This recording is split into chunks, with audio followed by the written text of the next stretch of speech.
I represent the Yay area.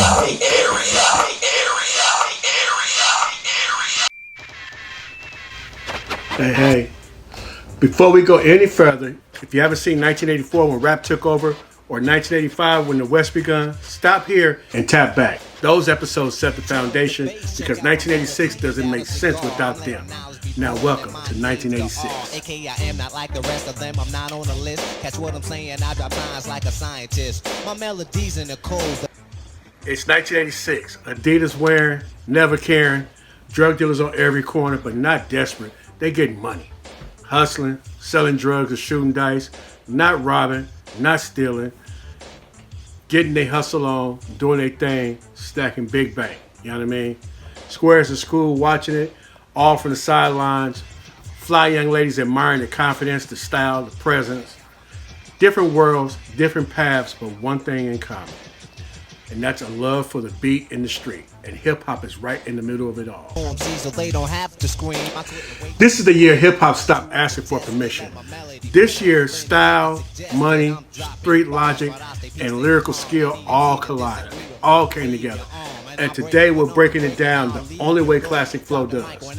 In this episode, we're covering DJ, Producer of the Year, Song of the Year, Flow of the Year, Artist of the Year, and of course, the Album of the Year, 1986, in the mix. And along the way, we'll uncover why 1986 feels different. Why it sounds sharper, moves heavier, and changes the direction of the culture.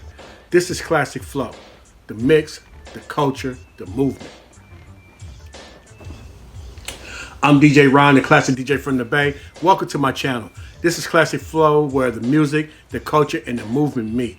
At this point in 1986, hip-hop doesn't have a single direction yet. There's no usher walking to your seat. You're standing in a room while everything is happening all at once. You know what I mean? Dance records are still moving the crowd. Street records are starting to talk a little bit differently. And lyricism is quietly raising the bar. So now it's time to let the music speak for itself. But before we press play, I want to shout out a few people rocking with this channel. Recent subscribers such as Heard 'em Bad. Shout out to Heard 'em Bad. I'll send you a subscription as well for your channel.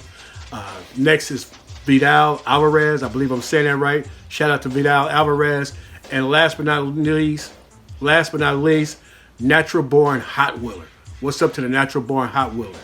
And then I got to send a shout out to one of my supportive subscribers. Big shout out to Big Khalil Roberts. Appreciate you very much, man. Now, if you're new here, this is a growing channel. Likes, comments, and subscriptions don't just help me, but they also help the algorithm understand who this is for. So helping up-and-coming channels, content creators, and potential viewers by smashing the like button, commenting, get your name in the street lights, and subscribing, make sure you don't miss any new drops. So it's not just for me, it's for y'all, you know what I mean? And for other people that's following behind us. Now let's get into the records that didn't just sound good in 1986, they defined the year. These are your Song of the Year candidates. High energy dance track featuring two fine young girls and their DJ with a video showing you, or rather showing them, ladies that is, how to dance to it. This was a cultural shift, period. Gender, DJ culture, radio, clubs. This record kicked doors open. Roxanne Shantae, they stood there. Real Roxanne, they was there, you know what I mean? They knocked on the door, but Salt and Pepper definitely kicked it in. Girls Ain't Nothing But Trouble. Shout out to Jazzy Jeff and the Fresh Prince.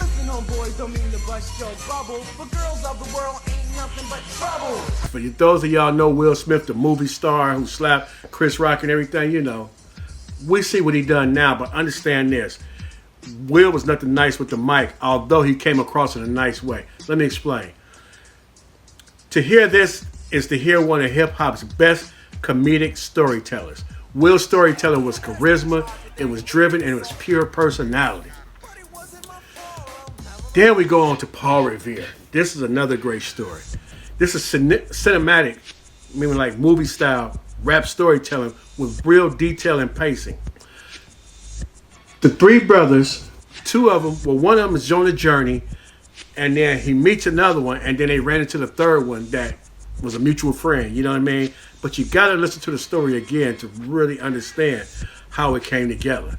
40's on the run and he died of thirst, you know, while he met one friend, and then they at the bar, and he took the empty spot next to him at the bar, a kid, and he said, "Hey, yo, do you know this kid?" I said, "I didn't, but I know he did." And the kid said, Get ready, cause this ain't funny. "Might be about to get money," you know what I mean? So, man, one thing I got to point out about that track though is that we know that's one of the dopest beats of all time, right?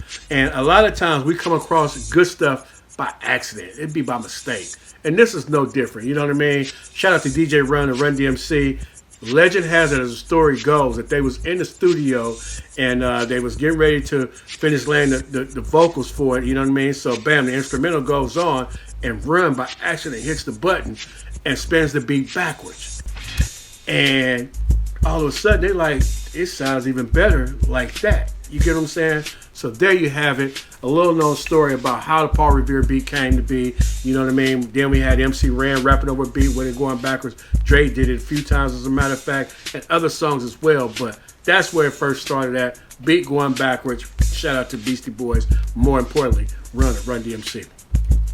Next is South Bronx by KRS-One of Boogie Down Productions. As a matter of fact, the group was called Boogie Down Productions. KRS-One name wasn't ringing just yet. You know what I mean? It's almost like Maze featuring Frankie Beverly. It started off as just Maze, and then as Frankie became known, then his name came up front. Same thing with Boogie Down Productions, as KRS-One's name is more popularly known now than Boogie Down Productions. That's okay though. This song right here gave a history of the rap in New York as far as how the park events and everything went and everything. And it's a history lesson, but it's also a warning shot, and it's the foundation of Bronx pride as well as their hip-hop movement. Next, 6 in the morning. Now, I mentioned Schoolie D the last time because, you know, be honest with you, part of the Bay where I'm from, we didn't really listen to him too much, you know, so I forgot to really highlight him, if I'll be honest with y'all, in 1985. Did give him an honorable mention, but I think, and this is my opinion, that Ice-T made his style better. He's given the credit for starting the flow, starting the cadence, and then Ice-T comes back and he refined the style. You know what I mean? Schoolie D did lay the blueprint, but West Coast storytelling was told so well on this song that it had you looking in your rear view, hoping that you didn't get pulled over by LAPD. That is Ice-T doing what he did. 3 other brothers from Brooklyn in New York came out with a song called Funky Beat. Now, you may have heard of them before. I talked about them in 84, briefly mentioned them in 1985, but in 1986, they was back again, and Funky Beat was dope. This was crowd control at its finest. And it was like, it was a 5 minutes of funk part 2. But this time, DJ Grandmaster D grabbed the mic and rocked it. Last Fresh Fest, I was rocking good times. This Fresh Fest, I'm busting out rhymes. You know what I mean? And Grandmaster D actually tells about it himself. If you look at the video with him and Sway, shout out to Sway, who's also from the Bay Area. So I said, Larry, you know what? You made Jam Master J a track. And I need a DJ track, but I want to rap because I used to be a rapper before. Okay, I didn't know that, but I used to like when you jumped on the track, though. Yeah, he got a lot of love, and the women was going crazy. That was a blessing. But I got kind of homesick, and I said, my brother-in-law said, "Yo, we got to make something funky." So I said, "All right." I went to the store on the corner and got me a 6-pack of Heineken. Mm-hmm. I get y'all little. Larry said, "You know how they be. Yes, do it before they get in here." Okay. So I had to use the 909. So when I dropped that, I went in there and said, funky beat. And I know all DJs back then, like AJ Scratch, you know, when you hear these records, there's so many scratches on different tracks, you can't do it live. Yeah. So I said, I'm going to make it simple, but when I get on stage, I can jazz it up. So I said, and then from there on stage, I go, So I made it plain and simple. Now, once I left back to the States, Larry Smith called me and said, Drew, whatever song come before this or after this, it's going to be real hard and strong. He said, listen, I heard, da-da-da-da-da-da-da-da-da. I said, yo, where'd you get that? He said, we ready.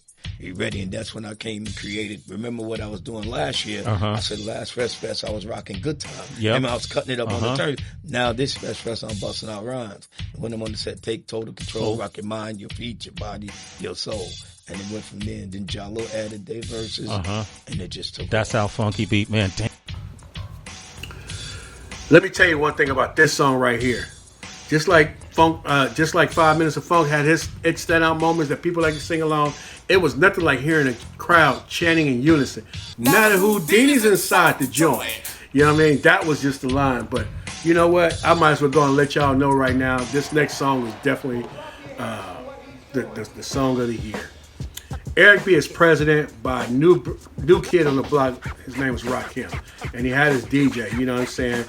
And the thing about it is, most of us, at least speaking for myself, we thought Eric B was the rapper. You know what I mean? The way he campaigned for Eric B to be president, you know, this is the kind of thing that a rapper will come in and say, "Hey, I'm the president." You get what I'm saying? Well, let me tell you a little bit more about campaigning in just a moment. This song right here was precision. It was minimalism. It was authority, though. You know what I mean? And this will refine what dominance should look like.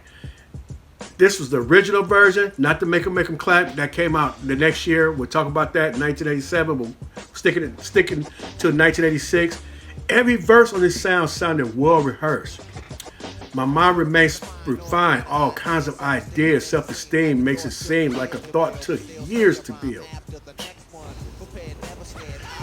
Next level lyricism, so much to the point that DMC and Run DMC said upon hearing this, he knew it was the beginning of the end of rap, that he knew it, or as we knew it, and subsequently his career.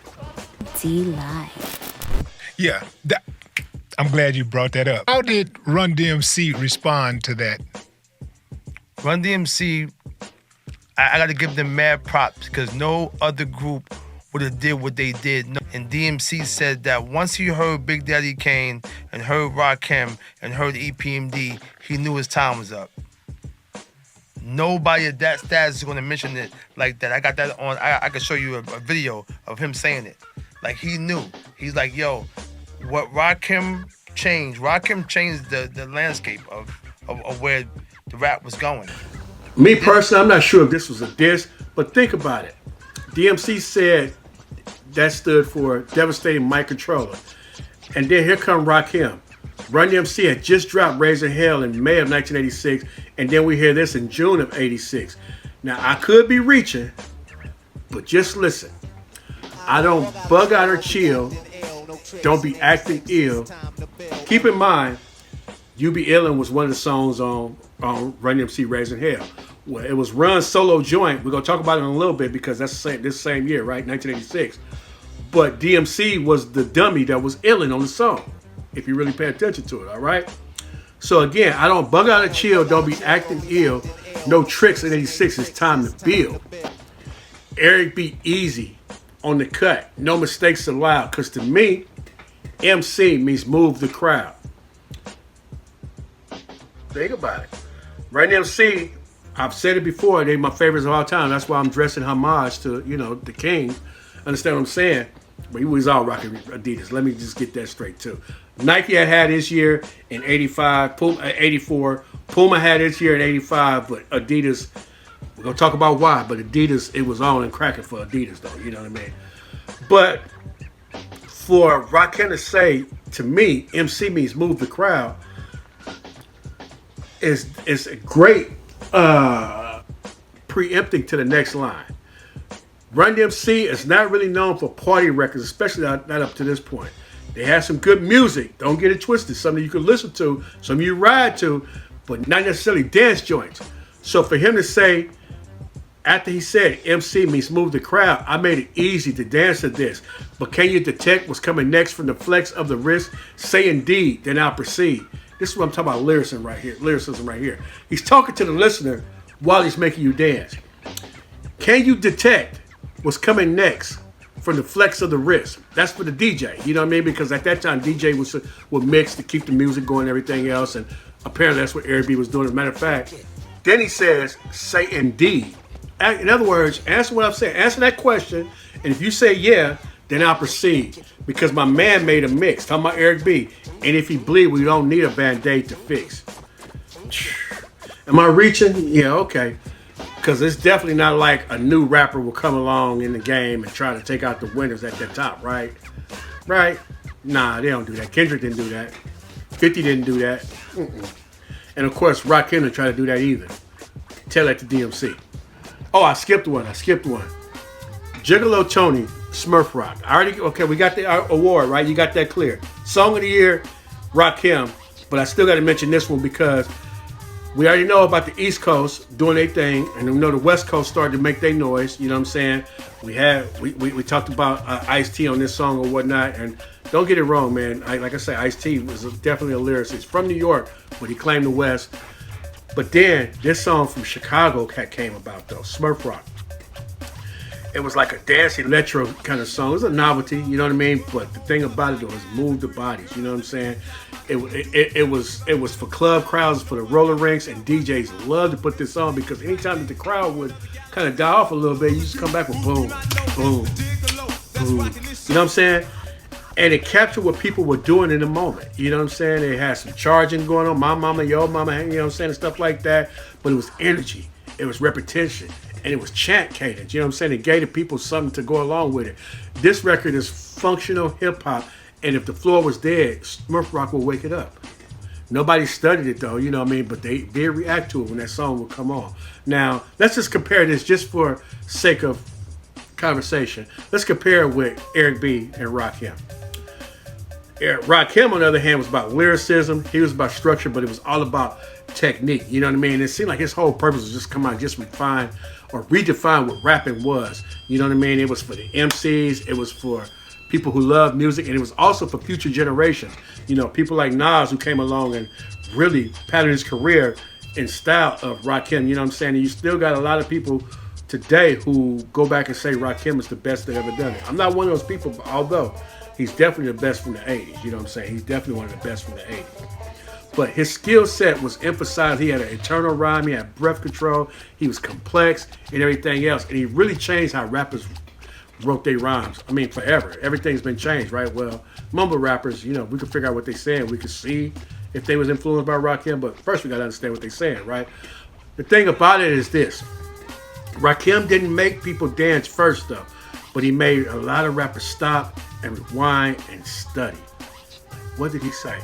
You know what I'm saying? So that's the core difference of it all. You know what I mean? Gigolo Tony, he reflects hip hop culture, as did a lot of these songs, but Rakim came and he reshaped hip hop culture. One documented the era, the other one redirected the future. And just to make a long story short and a short story longer, Gigolo Tony was making records for the dance floor. Rakim was making records for history. Both existed at the same time, though, but only one changed the rules. And here's the thing about it. Truth be told, this is another thing. Although both of these guys made singles, 1986 was not really a year of singles. It's piggybacking off 84 and the LP explosion of 85. And 1986 feels like it was a turning point, not just a highlight reel, which brings us to the albums. First of all, I want to give an honorable mention to Stetson Sonic with their On Fire album. Momo D with Wild Wild West and Go See the Doctor. A couple of big hits at that time. But then, another album that we get into is Dougie Fresh and the Get Fresh Crew. They had a song called Nothing on there. Then they had the show with the Oh My God remix that I never thought I'd need to hear. You know what I mean? But to me, it was better than the original and more likely to get a party started. And then one more song was pretty tight on there, was All the Way to Heaven. I mentioned Chicago was put on the map. Also, a little crew out of Miami called the 2 Live Crew, featuring Luke Skywalker. Now known as Luke, but first was Skywalker, but they made him drop the name. Now, here's the thing about it though. The album came out in 86, it didn't really catch on until 87. There was no algorithm back then or nothing like that, but it was on fire with hits like the title track, Word, and Throw the D. You know what I'm saying? And also, Get It Girl was a dance sensation. It kept the dance floor lit. Fat Boys. Once again, y'all, I got to mention my guys, man. You know what? They had an album called Big and Beautiful, and if nothing else, they were consistent. they were consistent. 3 years in a row, they dropped the album. This one right here, it had a couple of hits that landed, like Sex Machine, which is really for an older crowd. Kind of smart on their part to take a James Brown joint and turn it into something that my mom and them liked listening to. You know what I mean? And then they had In the House, which had a sample drum kick, sort of like a song that would become known in 1987. Very popular song, 87 and then 88. We'll talk about that then. Make sure y'all tap in for 87 and 88. But I also like songs like Breakdown and Rap Symphony and C Minor on that album too. You know what I mean? They was getting a little real lyrical with it and everything else. You know what I'm saying? Had to give them a shout out. But now, let's get into a more serious album. Just Ice, back to the old school. It's one of those, if you know, you know. Cold Getting Dumb's first song that came on had that old school crush group feel. Had a fast stripped down beat with just a flash of synths and tight drums. You know what I'm saying? A little bit of synthesizer, and it had them tight drums going on. Next song was Love Story, where he talks about a young lady, you know what I mean? And it's something that all the brothers can relate to. But again, them drums, that crush girl beat, and this, again, for people who haven't, I told you go back and listen to 84, 85. But in case you didn't, in case you've been a little hard-headed right about now, let me tell you what crush groove beats are. Crush groove beats is that stuff that Run DMC used to rap over, where it was just drums, no real instrumentation going on, nothing like that, and just lyrics. Hard-hitting drums, lyrics, maybe a couple of synths, stuff like that in it. That's it. That was Just Ice with Mantronic on the beat, making it happen, making it sound good. And again, this is an album that everybody who claims to be a hip-hop head that's 45 and over, gotta have this in your collection. Gotta let your kids hear it and everything else, because Just Ice he was a lyricist. And this next song, Hip Hop Gangsta, really showed. He was lyrically slaying everybody from fellas to the women, make her think it's a prank while we going to the bank and withdraw every dime leader with a blank. Nasty work. You know what I mean? And then he had something for sucking MCs too, though. You know what I mean? Like Mr. Say a Rhyme and all the suckers will like it. Or for a sucker MC, I'm just plain terror. Over a DMX. Not to be confused with the rapper that we all know as DMX. This is Davey DMX on the beatbox. DMX, and with these rhymes over the hard-hitting drum kick from Mantronic, the importance of production, this was just a slight reverb. Over it all, it took it to a next level. You know what I mean? Clear as a crystal, hazy like a blur. If you don't know my name, then you better call me sir. Just Ice had lyrics, period, point blank. Next song was one of them songs where we heard a lot of these, consequence type raps, you know what I mean? Song was called Lil Bad Johnny, and it always reminded me of my best friend, may he rest in peace. But when my boy was brought up in church, never smoked or drank, Lil Johnny did all that, and he got caught up in a bunch of trouble. You want to go back and listen to it, had that reggaeton kind of feeling to it and everything, with another hard-hitting bass, 808, shout out again to Mantronics. Turbocharge is where he really showed his skills. It's my favorite song on the album as far as a fast lyrical flow. Show. And he said, you got to get crazy for a lady, not a girl named Latoya. Latoya was there lottie-dottie like Dougie Fresh and Slick Rick had. But this one was more explicit and his focus stays on the lady. You have to listen to it yourself. But let's just say you'll understand why he considers himself a hip-hop gangster. Now, the Brothers in Black. Matter of fact, they back in black. Shout out Houdini. Again, Funky Beat was like 5 minutes of funk. Part 2. You know what I mean? They start off, Houdini drops another one in everybody's face. You know what I'm saying? This was an original signature channel-on joint that people just loved. You know what I'm saying? It was just a song that everybody loved. But then comes One Love. Everybody's love song. It feels more than just relationship love. You know what I mean? The words of advice seem to be more of a brotherly love, a genuine love for one another as people. This song is an anthem. It's a song that brings unity to all involved, regardless of race, color, age, creed. It's a timeless song that remains a classic flow that reminds us all the players have love problems as well. But you just want to keep on dancing. I guess it's better to have love and to have it lost than to never had love at all. It's just one of the lines in the song that, again, it was just lyrically sound, but wise beyond its years. You know what I mean? Houdini's love, though, Houdini's One Love, though, it wasn't just romance, it was unity. for hip hop and for the culture. Growing Up details dilemmas as being a part of growing up. Growing up is a hell of a job. The work is, what do you say? The pay is good, but the work is hard. Lyrically superior with a video that took detail to a whole nother level, as a video should. It was so good that it would speak even if you didn't have any music or nothing playing in the background. Just to see the video itself, it told a story. You understand what I'm saying? It's a forgotten gem with grown man's advice. Now you get yours like I got mine. I want to see you there at graduation time. Growing Up delivered grown man perspective before it was even common. I'm a H.O. is a show starter. As soon as you hear, I'm ready, here we go.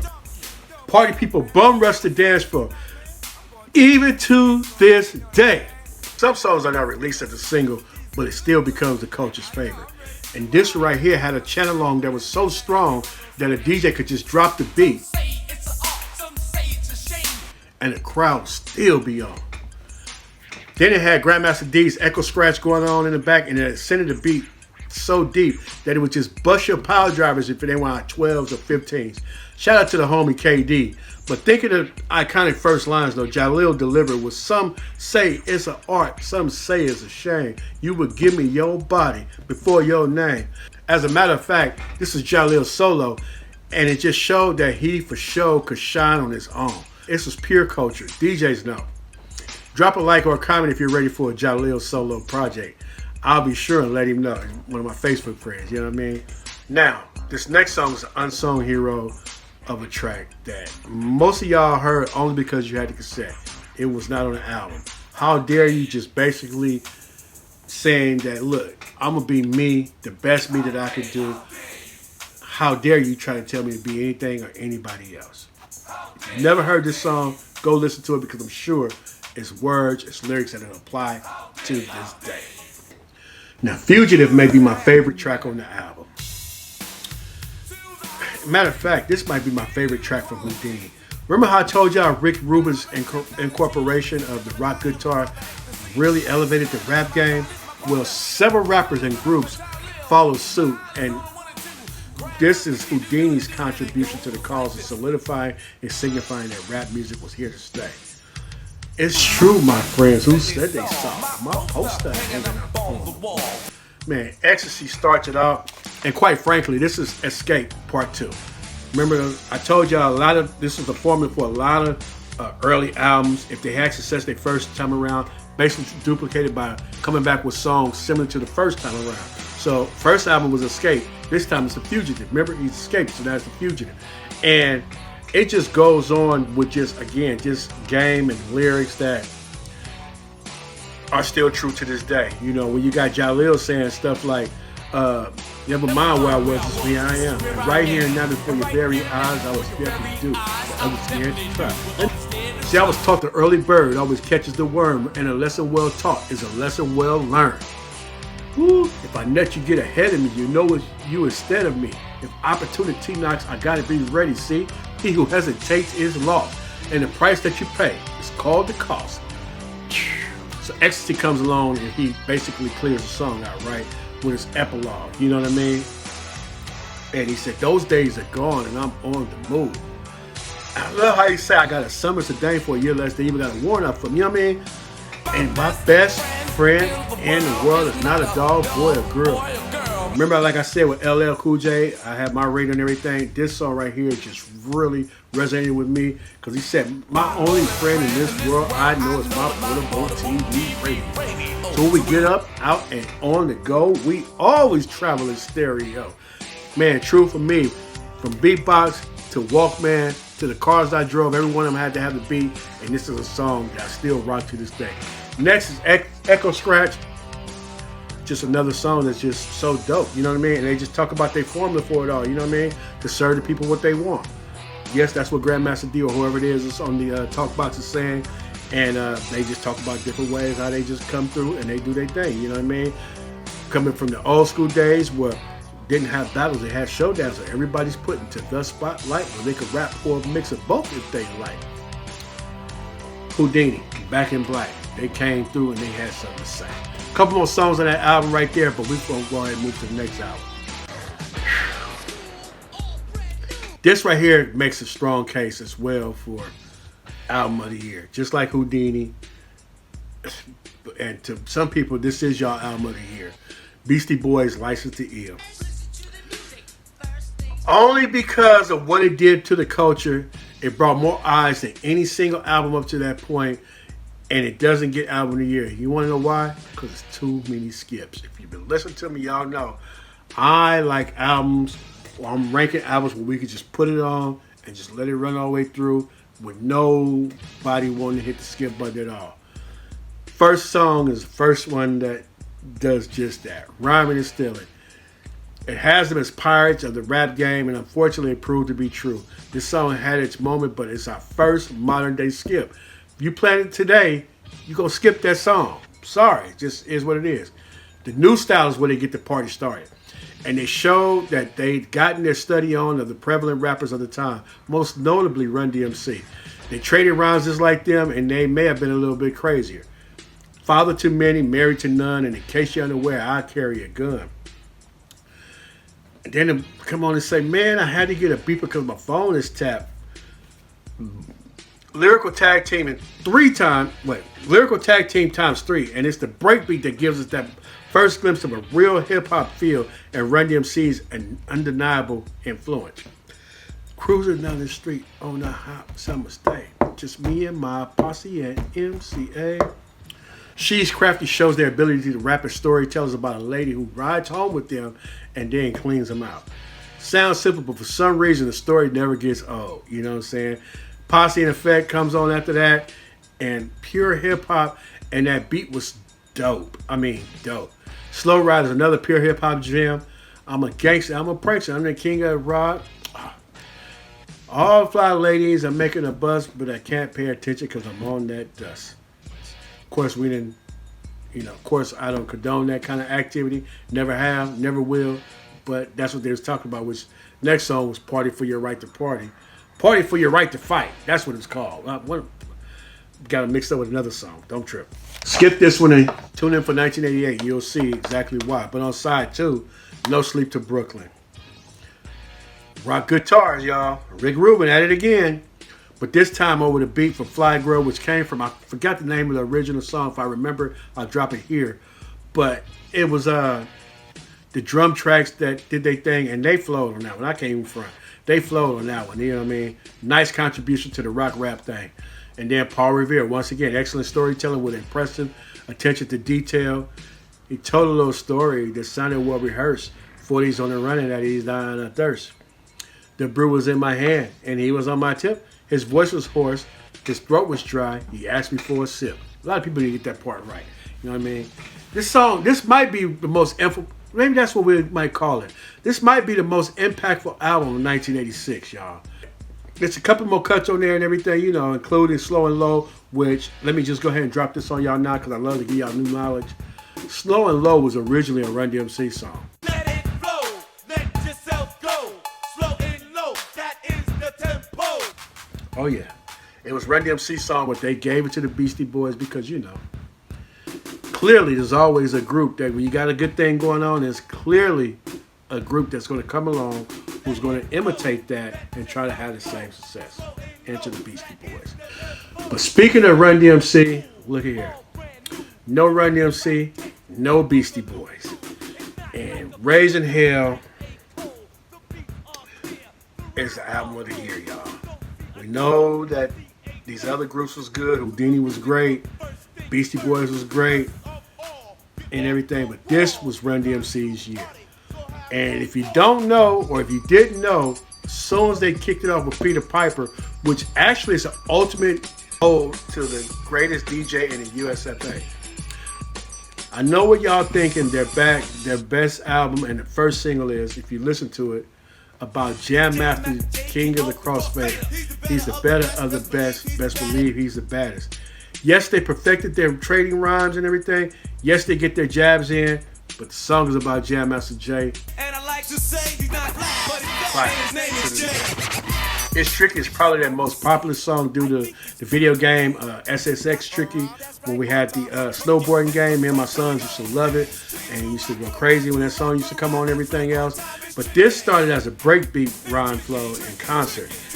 And they would say, it's tricky to rock a rhyme that's right on time, and everything else. But then it led to the claim of Confessions that even though other rappers are trying, it's tricky while flowing and showing their skills. When I wake up, people take up mostly all of my time. I'm not singing funky ringing because I make up a rhyme. My Adidas. Part 2 of the first release single, Peter Piper. This took the beat from the street and put it on TV. Peep the formula. Talk about the DJ. Talk about the clothes you wear. And somehow push yourselves in front by putting yourself second. By doing that, they had everybody wearing Adidas. With no shoestrings in them, I did not win them. The first rap group to pick up a contract that helped put Adidas on the map, like Jordan did with Nike. And even though his airness was his highness, like these two were, after being catapulted into stardom by this next song, it was out of there. Walk This Way was what was supposed to be another breakbeat rap that they were known for, with Jam Master Jay just looping it, just the beginning, on the 2 turntables, as there was no sync button or no push buttons back then, so Jay really had to work to make the beat work.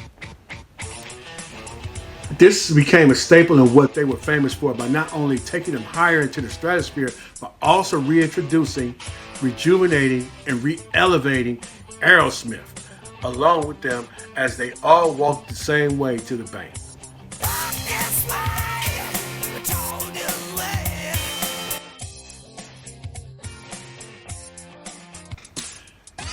Is It Live is the start of one of my favorite corridor of a rap album or tape or CD.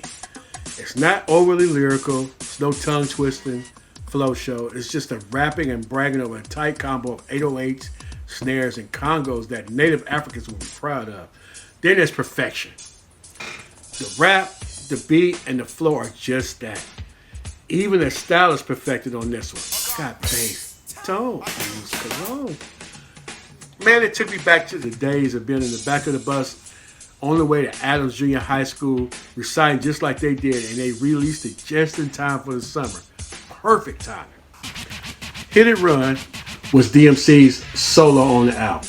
He entered as the king of rock, and then he tripled down by saying, I'm the king of rock, rap, and of rhyme.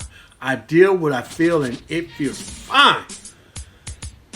All he's saying is he's the king of all music. All music. In 1986, he probably was. Calling it gangsta hard rock, non-stop hip-hop, and is headed for the top by the rhymes of pop.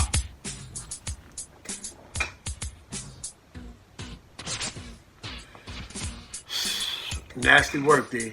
I mean, that was nasty work.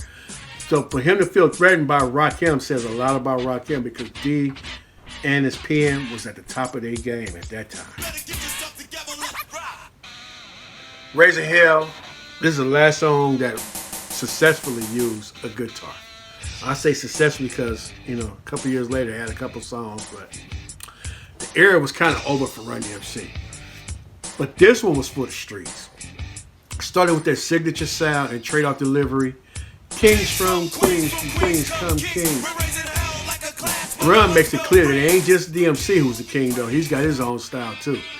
You see, it's hard as in hard. Now one big soft, courageous that could take you, so you better break north. But it's clear DMC is staking his claim. The unbelievably proven prophecy so true. And if you don't know, now you know. You Be Illin' was Run, splitting comical stories with D, clubbing for effect, Jay even joins in, scratching into one day when I was chill. 2 day won the ticket to see Dr. J. You know what I mean? Then 4 dinner, you ate it. If you didn't know, that's what was going on. Dumb Girl was, deep bass line. Took him from Daryl and Joe, by the way. I don't know if y'all peeped that or whatnot. Especially y'all think that y'all know music and everything like I know it. Those drum kicks come from Daryl and Joe, but it came hitting harder this time though. You know what I mean? And it just talking about a girl who's so fine that she don't even realize she got it going on because she's doing too much. You don't go to class, you will not pass, you like to go, but you're too slow because you're going too fast. And then D sums it up When it comes to love, you even hated by Cupid. You know what I mean? Said she's dumb and she's just plain stupid. Son of Bifer, I never understood why he said the same rhyme again, because he did it on Hit and Run, but this time it's just run straight on the beatbox, just like Lottie Dottie, just like LaToya, you know what I mean, just like the Hip Hop Gangster. But the beatbox made it legit in '86 though. I gotta give him that. Proud to Be Black was underrated, and it may have very well ushered in the pro-black movement. You know what I mean? There's a man, an inventor who, you know what I'm saying? I usually play excerpts of these songs, you know, and if they on here, that's because they was clear. But let me know if y'all want some lyric videos. Let me know. You can go to my channel, drop a comment or whatnot if you need lyric videos. You want lyric videos of these songs, be glad to make them. You know what I mean? And you can listen to them there. But check this out, y'all. Let me know how y'all feel about the awards that was given out. We're going to just run right back through them one more time for this show. So just to recap it all, DJ Producer of the Year, I got to get that to Rick Rubin. You know, because he not only had Run DMC, of course we all know he's Def Jam, Rush Productions, they helped produce Run DMC, but to have the Beastie Boys on Def Jam and do what they did at that time with maybe a new award, y'all, Impact of the Year, the Beastie Boys got that, but Rick Rubin is the Producer of the Year. Song of the Year, Eric B. as President by Eric B. and Rakim. Shout out to them. Floor of the Year once again, Hit It Run by DMC. This is DMC's one of a few, if not the only time that DMC basically, one of the only times that DMC basically rapped solo. I can't think of it right off here. I just can't think of another time where he rapped solo, you know, probably unless it was in 92, 93 or something like that. But he definitely held it down on that. Artist of the Year that year, we got to give it to Run DMC. I mean, 86 was just their year. They was there, top album in 84. They was there, top album in 85. But 86, they did their thing. They also got the album of the year. From Peter Piper to My Adidas to Walk This Way, the album didn't just elevate hip-hop, it took it global. I said it before and I say it again. No Run DMC, no hip-hop, period. And stay with me, because the album of the year decision isn't just about the sales. It's what moved the culture forward. To me, that's what it's all about. So again, if you want lyric videos for any of these records, let me know. I'll drop them on the channel so you can listen there, be able to see the lyrics as you're listening. Because remember this, every beat tells a story. The flow is how it goes. This is DjRon, the classic DJ from the Bay. I'm up out of here like last year. Make sure you're here for next year, because 1987, we're going to take it up even further. Take care, and as always, God bless. I represent the Yay area.